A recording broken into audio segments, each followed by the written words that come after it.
siècles avant l'ère chrétienne, Rome était la maîtresse du monde. De toutes les choses, la plus belle, a chanté le poète. La première des cités et la demeure des dieux, telle est Rome, la dorée.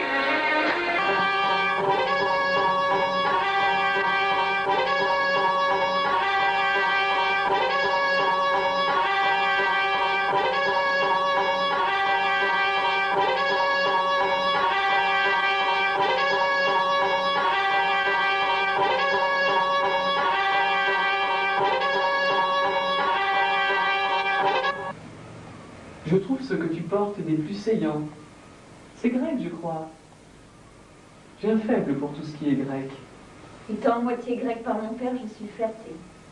Marcellus, je suis venue chercher un remède pour mon époux Toninus.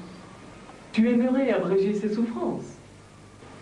Il est tombé malade depuis une semaine.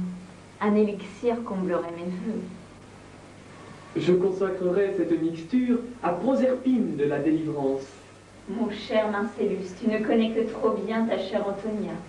Ce breuvage miraculeux te coûtera 50 000 sesterces. Marcellus, je t'attends dans ma litière. Varinia! Oui, mon époux? Je vais chez la noble Antonia soigner son mari Toninus. Donne-moi les ingrédients pour une potion à base d'hellébore blanc. Père, je ne comprends pas pourquoi Antonia s'est adressée à Marcellus. Ce médecin a une réputation douteuse. Non, Claudia, tu t'égares. Antonia sait très bien ce qu'elle fait. Elle connaît Marcellus depuis son enfance. Tu te trompes, ma fille. Seigneur, je t'ai amené Marcellus. Je vais préparer la potion devant tes yeux, noble Toninus. Cette potion a une valeur nutritive aussi riche que la viande. Mais nous autres Romains, nous manquons bien souvent d'imagination pour la préparer. Il faut couper le fenouil en deux, le secouer fortement, le jeter dans la casserole, l'arroser de jus de citron.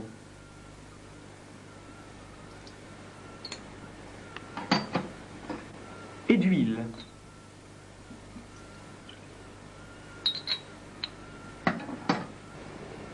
Ce mélange est destiné à calmer les spasmes gastriques et à évacuer la bile. Tiens, Toninus, bois ce breuvage. Père, ne trempe pas tes lèvres dans cette mixture. Marcellus, ne désires-tu pas mettre un terme aux craintes de la belle Claudia? Pour calmer nos inquiétudes et éloigner nos angoisses, fais donc toi-même l'épreuve de ton remède et bois publiquement une large rasade devant cette noble assemblée. Mais, belle Antonia... Voyons, Marcellus, ne fais pas ton cinéma, tous t'observent.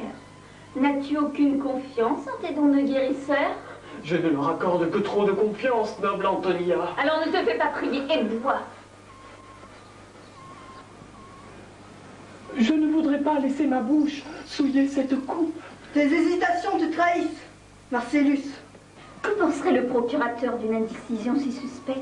Aimerais-tu être crucifié? Alors bois, cher Marcellus. Je goûte ton remède, noble Toninus. Si le mal y réside, qu'il retombe sur moi.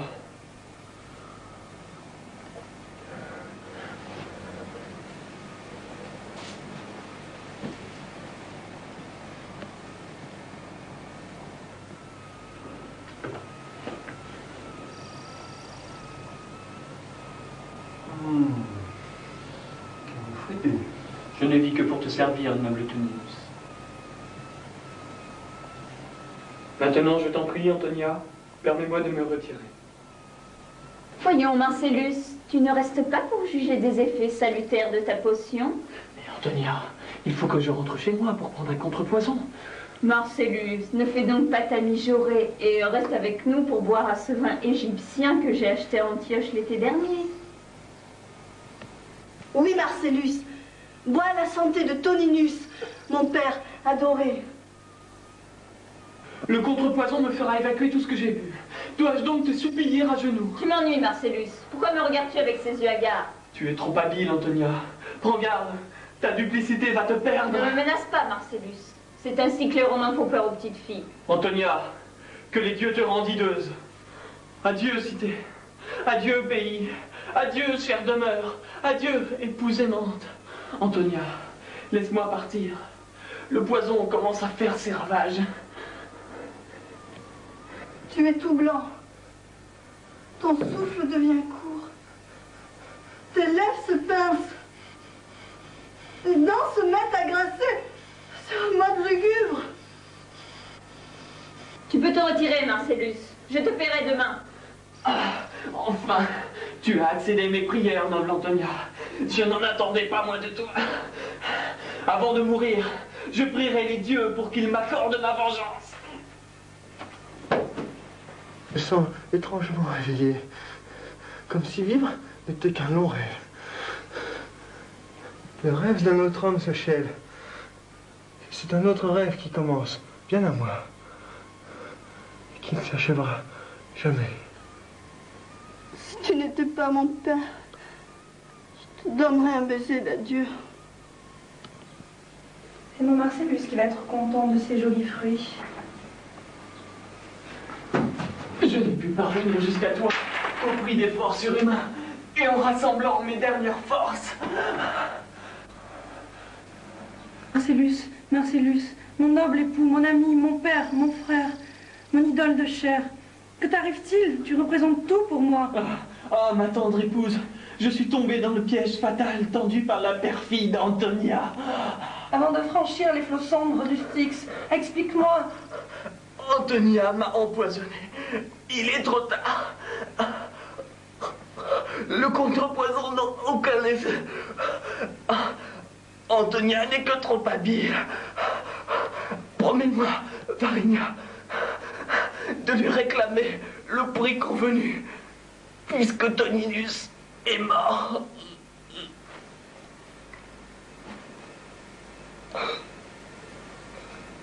Oh Antonia, pour atteindre tes objectifs, tu ne recules ni devant le meurtre, ni devant le poison, ni devant ces raffinements érotiques dont les hommes, ces infâmes corps, sont si friands.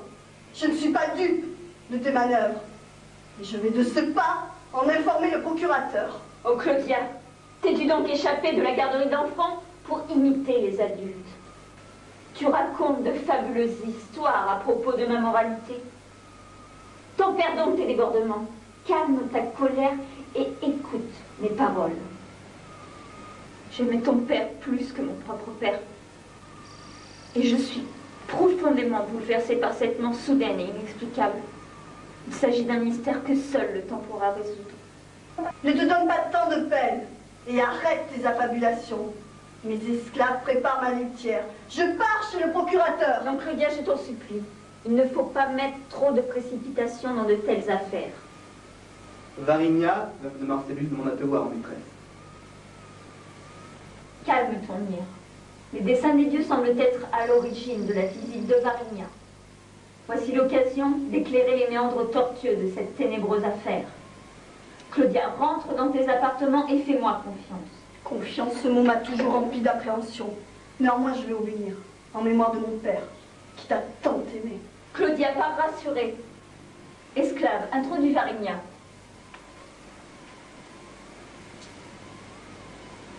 Oh, Antonia, excuse-moi de venir troubler ton deuil.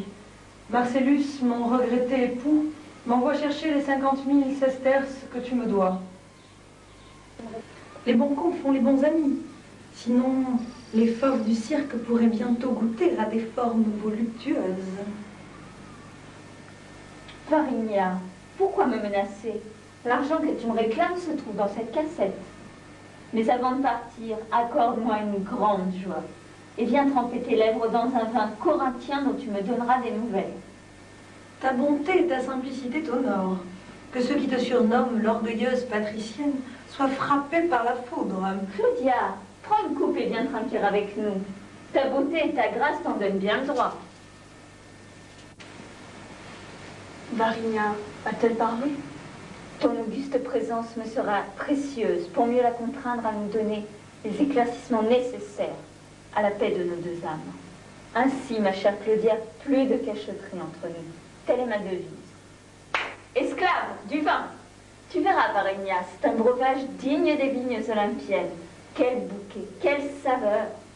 Ne prends pas cette peine pour moi. Ma mère n'était que simple bouchière dans la ville d'Athènes, et mon père, un sacré marin, qui périt noyé dans les flots sombres de l'empire aquatique de Neptune le déchaîné.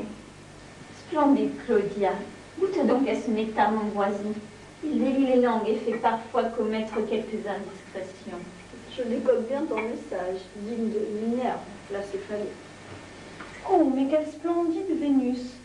Ne la dirait-on point façonnée par des mains divines? Le peintre a voulu représenter la déesse de l'amour quelques minutes après sa naissance.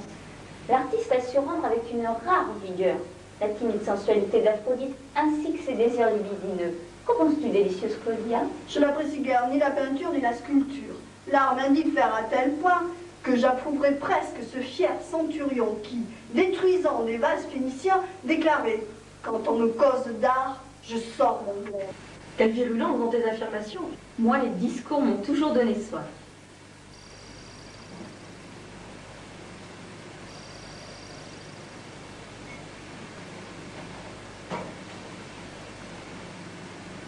Oh.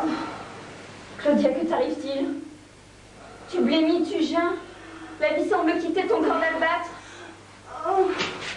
Oh.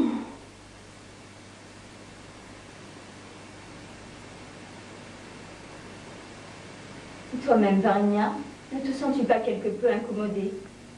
Tes inquiétudes t'honorent, Antonia. Mais rassure-toi, j'ai absorbé du contrepoison avant de venir. D'ici quelques instants, Claudia ouvrira ses jolis yeux, tandis que les tiens seront fermés à jamais.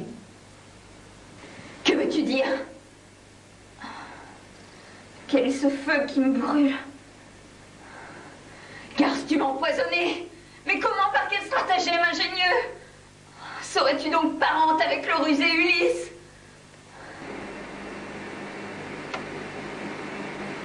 Tandis que tu admirais Vénus en peinture, j'ai échangé ton verre avec le mien, puis j'ai versé du contrepoison dans celui de la naïve Claudia. Tu es en train de m'assassiner. Ah, prends garde à toi. Mon corps n'est plus qu'une torche ardente. Ah, donne-moi du contrepoison. Mais que veux-tu de moi? Je veux te voir mourir sous mes yeux en souvenir de mon cher époux. Mes forces faiblissent, ma vue se brouille. Mes jambes chancellent.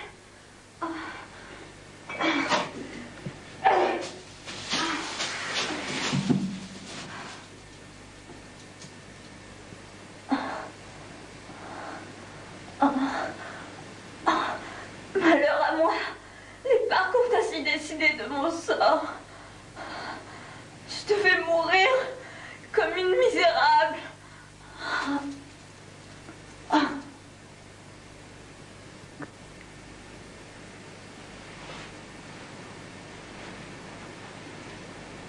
Esclave, ôte ces deux corps.